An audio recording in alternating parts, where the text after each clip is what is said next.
നമ്മുടെ വിദ്യാഭ്യാസ വകുപ്പ് മന്ത്രി വി ശിവൻകുട്ടി ഇന്നലെ ഒരു മതാധ്യക്ഷനെ ചെന്ന് കണ്ട് അദ്ദേഹത്തിൻ്റെ കൈ മുത്തം കൊടുത്തു എന്ന ഒരു ചിത്രം ഇന്നത്തെ ഒരു പ്രധാനപ്പെട്ട ദിനപത്രത്തിൽ അച്ചടിച്ചു വന്നിട്ടുണ്ട്.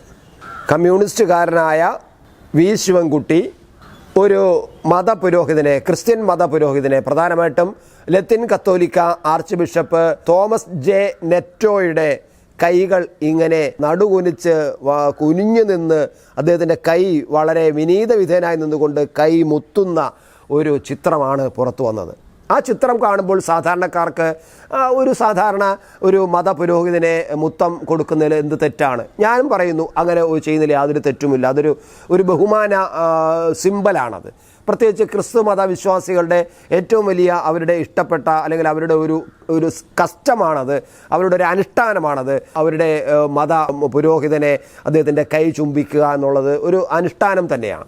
പക്ഷേ ഈ ശിവൻകുട്ടി അത് ചെയ്തപ്പോഴാണ് എനിക്ക് അത് വല്ലാതെ ഒരു പ്രത്യേകതയായി തോന്നുന്നത്. കാരണം ശിവൻകുട്ടിയുടെ പാർട്ടിയും അങ്ങനെയല്ല ചെയ്യുന്നത്. ശബരിമലയിൽ പോയി ചെന്ന് നിന്നുകൊണ്ട് ശബരിമലയുടെ ശ്രീകോവിലിന് മുന്നിൽ അയ്യപ്പ വിഗ്രഹത്തിൻ്റെ മുന്നിൽ വന്ന് നിന്നുകൊണ്ട് കയ്യും കെട്ടി നിൽക്കുന്ന, തൊഴാതെ നിൽക്കുന്ന, തൊഴുതു കഴിഞ്ഞാൽ അവരുടെ കമ്മ്യൂണിസ്റ്റ് സിദ്ധാന്തം തകർന്ന് തരിപ്പണമായി പോകുമെന്ന് വിശ്വസിക്കുന്ന ദേവസ്വം വകുപ്പ് കൈകാര്യം ചെയ്യുന്ന മന്ത്രിമാരുള്ള പാർട്ടിയാണ് CPM എന്ന് പറയുന്നത്. ക്ഷേത്രങ്ങളിൽ ചെല്ലുമ്പോൾ ക്ഷേത്രത്തിന് മുന്നിൽ തൊഴാൻ പാടില്ല, ക്ഷേത്ര ആചാരങ്ങൾ അനുഷ്ഠിക്കാൻ പാടില്ല, ക്ഷേത്രത്തിൻ്റെ അവിടെ പോയി മറ്റു കാര്യങ്ങളും ചെയ്യാൻ പാടില്ല, ക്ഷേത്രത്തിൽ പോയാൽ ശ്രീകോവിലകത്തേക്ക് കയറാൻ പാടില്ല, കയറിയാൽ തന്നെ വിഗ്രഹത്തിലേക്ക് നോക്കി തൊഴാൻ പാടില്ല. അതേസമയം ക്രിസ്തീയ സഭകളിൽ ചെന്ന് കഴിഞ്ഞാൽ അവിടുത്തെ ഏറ്റവും പ്രധാനപ്പെട്ട അനുഷ്ഠാനമായ മതപുരോഹിതൻ്റെ വിരലുകൾ ചുംബിക്കുക എന്ന വളരെ മതപരമായ ആ ചടങ്ങ് ചെയ്യാൻ കമ്മ്യൂണിസ്റ്റ് നേതാക്കൾക്ക് യാതൊരു മടിയുമില്ല. ഇതാണ് എന്നെ സംബന്ധിച്ചിടത്തോളം എനിക്ക് അത് വലിയൊരു പ്രത്യേകതയായി തോന്നിയത്. അതുകൊണ്ടാണ് ആ ചിത്രം ഞാൻ കുറേ നേരം നോക്കിയിരുന്നു. കാരണം ശിവൻകുട്ടി എന്ത് വിനീത വിധേയനാണെന്നാണ് ഞാൻ പറയുന്നത്. എന്ന് മാത്രമല്ല, ഇത് ചെയ്തിട്ട് അദ്ദേഹം പറഞ്ഞ കാര്യം എന്ന് പറഞ്ഞാൽ, അച്ഛനോട് പറഞ്ഞ, അച്ഛോ എന്തെങ്കിലും ബുദ്ധിമുട്ടുണ്ടെങ്കിൽ, സർക്കാരുമായിട്ട് താങ്കൾക്ക് എന്തെങ്കിലും പ്രശ്നമുണ്ടെങ്കിൽ, എന്തെങ്കിലും ബുദ്ധിമുട്ടുണ്ടെങ്കിൽ ദയവായി അത്തരം കാര്യങ്ങൾ മനസ്സിൽ വെച്ച് കൊണ്ട് കിടക്കുന്നത്, നമുക്ക് എന്തുണ്ടെങ്കിലും തീർത്തേക്കാം, അങ്ങനെ ഒരു പ്രശ്നവും ഉണ്ടാക്കില്ല, ഞാൻ അതിൻ്റെ ഉറപ്പ് തരുന്നു, അതുകൊണ്ട് അച്ഛൻ എപ്പോഴും ഞങ്ങളോടൊപ്പം തന്നെ ഉണ്ടാകണം എന്നൊക്കെ പറഞ്ഞുകൊണ്ട് വളരെ വിനീതവിധനായിട്ടാണ് അദ്ദേഹത്തിൻ്റെ വിരലുകൾ ചുംബിക്കുന്നത്. അപ്പോൾ എന്താണ് ഈ അച്ഛനുമായിട്ടുള്ള ബന്ധം, അതായത് ഈ ബിഷപ്പുമായിട്ടുള്ള ബന്ധം? ബിഷപ്പിനെതിരായിട്ട് നിരവധി കേസുകളാണ് കേരള ഗവൺമെൻറ് എടുത്തിട്ടുള്ളത്. വിഴിഞ്ഞം സമരവുമായി ബന്ധപ്പെട്ട് ആ സമരത്തിനെ നിയന്ത്രിച്ചതും നയിച്ചതുമൊക്കെ ഈ അതിരൂപത സഭയാണ്. അത് മത്സ്യത്തൊഴിലാളികളുടെ സംഘടിപ്പിച്ചിരിക്കുന്ന ഈ സഭയുടെ കീഴിൽ ശക്തമായൊരു മത്സ്യത്തൊഴിലാളി സംഘമുണ്ട്, യൂണിയനുണ്ട്. അപ്പോൾ ഈ വിഴിഞ്ഞം തുറമുഖം മത്സ്യത്തൊഴിലാളികളുടെ ജീവിതം താറുമാറാക്കും, തകർക്കും എന്ന് പറഞ്ഞുകൊണ്ടാണ് സമരം ചെയ്തത്. ആ വിഴിഞ്ഞം സമരം കുറേ കാലം അവർ സമരം ചെയ്തു. അവർ ഒരുപാട് കാര്യങ്ങൾ പ്രതിഷേധിച്ചു. സെക്രട്ടേറിയറ്റ് മുന്നിൽ അവർ നിരവധി സമരങ്ങൾ ചെയ്തു. അപ്പോഴൊന്നും ഈ ഗവൺമെൻറ് മൈൻഡ് ചെയ്തില്ല. മാത്രമല്ല, ഈ തോമസ് ജെ നെറ്റോ എന്ന് പറയുന്ന ബിഷപ്പിനെ വളരെ അധിക്ഷേപിച്ചുകൊണ്ടും അവഹേളിച്ചുകൊണ്ടുമുള്ള പ്രസ്താവനകളാണ് മന്ത്രി തലത്തിൽ നിന്ന് പോലും, മുഖ്യമന്ത്രിയുടെ ഭാഗത്തു നിന്ന് പോലും, പാർട്ടിയുടെ നേതാക്കളുടെ ഭാഗത്തു നിന്നും ഉണ്ടായത്. അതിനുശേഷം അവർ ഈ സമരം കൂടുതൽ വ്യാപിക്കുന്നു. അവർ വിഴിഞ്ഞത്തേക്ക് പോകുന്നു. വിഴിഞ്ഞത്തെ പോർട്ട് അവർ നിരോധിക്കുന്നു. അവിടെ പിക്കറ്റിംഗ് സമരം നടത്തുന്നു. അവിടെ വലിയ പോലീസ് ഇടപെടുന്നു. വലിയ പോലീസ് ആക്ഷൻ നടക്കുന്നു.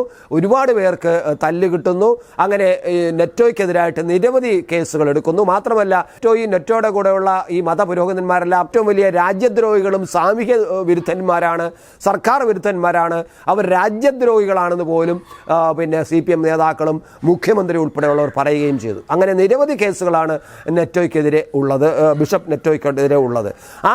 അതെല്ലാം ഒന്ന് മറന്നിട്ട്, ബിഷപ്പ് അച്ചോ ഞങ്ങളോട് പൊറുക്കണമേ, ഞങ്ങൾ ചെയ്ത എന്തെങ്കിലും തെറ്റുണ്ടെങ്കിൽ ഇപ്പോൾ മാപ്പ് ചോദിക്കുന്നു, പൊറുക്കണമേ എന്ന് പറഞ്ഞുകൊണ്ടാണ് ശിവൻകുട്ടി ഈ തോമസ് നെറ്റോയുടെ മുമ്പിൽ ചെന്ന് വിരലുകൾ ഉമ്മ വച്ചത് അല്ലെങ്കിൽ ചുംബിച്ചത്.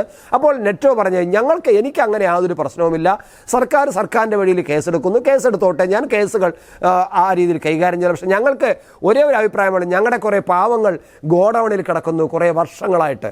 അതായത് ഓഖി വന്നതിന് ശേഷം, വീടുകളെല്ലാം നഷ്ടപ്പെട്ടതിന് ശേഷം കുറേ മത്സ്യത്തൊഴിലാളികൾ ഗോഡൗണിലാണ് കിടക്കുന്നത്. അവർക്ക് വീടില്ല, അവർക്ക് കിടക്കാൻ സ്ഥലമില്ല. ആ ഗോഡൗണിൽ കിടക്കുന്നവർക്ക് വേണ്ടിയിട്ട് ഒരു ഫ്ലാറ്റ് സമുച്ചയം ചെയ്യുന്നുണ്ട്. പുനർഗേഹം എന്ന പേരിലാണ് ഈ ഫ്ലാറ്റ് സമുച്ചയം ചെയ്തുകൊണ്ടിരിക്കുന്നത്. ആ ഫ്ലാറ്റിൻ്റെ നിർമ്മാണം ഇപ്പം നിലച്ചിരിക്കുകയാണ്. അത് അവിടേക്ക് ഈ ഗോഡൌണിൽ കിടക്കുന്ന ഈ പാവം മത്സ്യത്തൊഴിലാളികൾക്ക് അവർക്ക് വീട് കൊടുക്കണം. നിങ്ങൾ ആ പുനർവേഗം പദ്ധതി ഒന്ന് പിന്നെ കൊണ്ടുവന്ന് നടത്തി അതിനെ ഒന്ന് പൂർത്തിയാക്കി തന്നാൽ മതി. നിങ്ങൾ എനിക്കെതിരായിട്ടുള്ള കേസോ വഴക്കോ ഉണ്ടെങ്കിൽ അത് ഞാൻ നോക്കിക്കൊള്ളാം. നിങ്ങൾ അക്കാര്യത്തിൽ എൻ്റെ മുന്നിൽ വന്ന് ഇങ്ങനെ മാപ്പ് അപേക്ഷിക്കേണ്ട കാര്യമില്ല. എനിക്ക് വേണ്ടത് എൻ്റെ പാവം മത്സ്യത്തൊഴിലാളികൾക്ക് കിടക്കാനുള്ള പുനർവേഗം പദ്ധതി നിങ്ങൾ നടപ്പിലാക്കുക. നിങ്ങളുടെ കയ്യിൽ കാശില്ല എന്ന് ഞങ്ങൾക്കറിയാം. ബിഷപ്പ് വളരെ കാര്യമായിട്ട് പറഞ്ഞു കേട്ടോ. അതിനകത്ത് എല്ലാ പരിഹാസവുമുണ്ട്. നിങ്ങളുടെ കയ്യിൽ കാശില്ല എന്നറിയാം, സർക്കാരിൻ്റെ കയ്യിൽ കാശില്ല എന്നറിയാം. പക്ഷേ അതൊന്നും ഇവിടെ പ്രശ്നമാക്കേണ്ട. പാവങ്ങൾക്ക് കിടന്ന് ഉറങ്ങണം, അവർക്കൊന്നും മഴ നനയാതെ ഒന്ന് വിടണം. നിങ്ങൾ പുനർവേഗം പദ്ധതി പെട്ടെന്ന് നടപ്പിലാക്കൂ എന്ന് മാത്രമാണ് ബിഷപ്പ് ശിവൻകുട്ടിയോട് പറഞ്ഞത്. ശിവൻകുട്ടി ചെയ്യാം എന്ന് പറഞ്ഞ് കാത്തിരുന്നല്ല, അതൊന്നും പറയാനും പറ്റിയിട്ടില്ല. ഇതാണ് നമ്മൾ CPM-ൻ്റെ നേതാക്കന്മാരിൽ കാണുന്ന ഒരുതരം എന്തു പറയാം, ഒരുതരം ഉളുപ്പില്ലായ്മ എന്ന് പറയുന്നത്. പിന്നെ ഹിന്ദു ക്ഷേത്രങ്ങളിൽ പോയിട്ട് അവിടെ ആചാരങ്ങൾ അനുഷ്ഠിക്കുന്നത് കമ്മ്യൂണിസ്റ്റ് സിദ്ധാന്തങ്ങൾക്കെതിരുമാണ്. എന്നാൽ മറ്റ് ക്ഷേത്രങ്ങളിൽ അതല്ലെങ്കിൽ പിന്നെ മോസ്കുകളിലോ അല്ലെങ്കിൽ പിന്നെ ചർച്ചുകളിലോ പോയിട്ട് അവിടുത്തെ അനുഷ്ഠാന പ്രകാരമായിട്ട് ചെയ്യുന്നതെല്ലാം വിപ്ലവകരമാണെന്ന് ഉള്ള ധാരണയും ഈ കമ്മ്യൂണിസ്റ്റുകാർക്കുണ്ട്. അതാണ് മാറേണ്ടതും തിരുത്തേണ്ടതും.